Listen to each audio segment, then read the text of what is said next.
కొత్తగూడెం భద్రాద్రి జిల్లాలో ఆదివాసీల హక్కుల కోసం తెలంగాణ జాగృతి ముందుండి పోరాటం చేస్తుందని ఈ సందర్భంగా నేను తెలియజేస్తా ఉన్నాను. ఇంకొక మాట గమనించాలి, అందరూ ఆదివాసీలు అనగానే గిరిజనులు అనగానే వాళ్ళకేమైంది రిజర్వేషన్ ఉంది కదా అంటారు. ఒక్కసారి నోటీస్ చేయండి, రిజర్వేషన్ ఉన్నటువంటి ఉద్యోగాలు సాధించేటటువంటి విద్యా అవకాశాలు ఎంతమందికి వచ్చినాయి, ఆ ప్రావీణ్యత ఎంతమందికి ఉంది, ఆ ప్రావీణ్యం పెంచడానికి ఏం చేసినాం ప్రభుత్వాల నుంచి అని ఆలోచించండి. ఎక్కడ కూడా మనకు స్పెషల్గా కోచింగ్ సెంటర్స్ కనబడట్లేదు.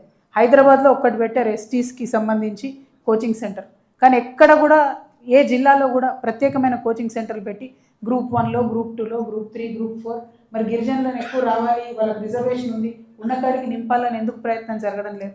అదొక్కసారి దయచేసి మనందరం కూడా ఆలోచన చేయాల్సినటువంటి విషయం, మనం తప్పకుండా ఆలోచించాలి. ఇప్పుడు ద్రౌపది ముర్ము గారు కూడా సమ్మర్ హాలిడేకి అని చెప్పి వింటర్ హాలిడేకి అని హైదరాబాద్లో వచ్చారు. మేము ఖచ్చితంగా ఈ పెద్దపల్లి అనేటటువంటి గుత్తికోయ తండా ఏదైతే సింగరేణి వాళ్ళు విస్మరించిండ్రో వారిని మేము డిమాండ్ చేస్తూ ఉన్నాం. సింగరేణి మీరు తక్షణమే వారికి R&R ప్యాకేజ్ ఇవ్వండి, లేదంటే మేము రాష్ట్రపతి గారి దగ్గరికి పోవడానికి కూడా వెనకాడము. ఆ గిరిజనుల వెనుక తప్పకుండా తెలంగాణ జాగృతి నిలబడి ఆ 70 మంది ఏదైతే ఉన్నారో, అంటే తండాలు చిన్న చిన్ననే ఉంటాయి, గూడెలు గుత్తికోయాలి, ఆ 70 ఇండ్లు ఏదైతే ఉన్నాయో, ఆ కుటుంబాలు ఏవైతే ఉన్నాయో వాటికి అండగా జాగృతి నిలబడుతుందని కూడా ఈ సందర్భంగా తెలియజేస్తూ ఉన్నాం. మరి మీ అందరికీ తెలుసు ITDAలు ఉంటాయి. ITDAలు మన రాష్ట్రంలో డిఫరెంట్ జిల్లాలలో ఉన్నాయి. ఇక్కడ మనకు భద్రాద్రి కొత్తగూడెంకి సంబంధించి కూడా ఉన్నది. కాకపోతే అక్కడ నిధులు మాత్రం ఎక్కడ కూడా సరిగ్గా రావడం లేదని చెప్పి కంప్లైంట్ చేస్తూ ఉన్నారు.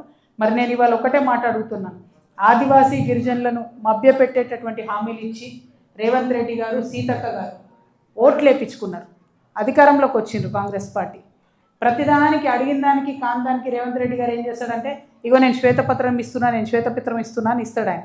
ఇవాళ నేను డిమాండ్ చేస్తున్నా సీతక్క గారిని, రేవంత్ రెడ్డి గారిని, ఈ రాష్ట్రంలో మీరు అధికారంలోకి వచ్చిన 2 సంవత్సరాలలో ఆదివాసీ గిరిజనుల కోసం మీరు ఏం చేశారో శ్వేతపత్రం ఇవ్వండి.